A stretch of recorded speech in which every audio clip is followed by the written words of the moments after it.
Transferring your Microsoft Authenticator app to a new phone is an important step in maintaining secure access to your accounts.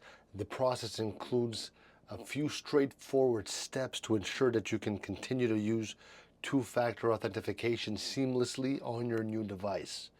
First, you got to make sure that you have Microsoft Authenticator app installed on your new phone. On your old phone, open the app and navigate to the settings or the account settings section. Here you're going to find an option to move to a new device or back up your account. You'll be prompted to sign into your Microsoft account to enable the transfer. This will ensure that all your linked accounts are safely transferred. Now, once your accounts are backed up to the cloud, you can restore them on your new device. Open the app on the new phone and select the option to restore your accounts. You'll need to verify your identity, which could involve using a backup email or phone number.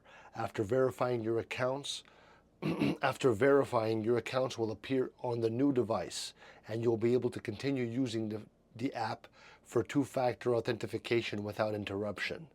Now, it's crucial to test the transfer by logging into the account that uses the Authenticator app to confirm everything is working correctly.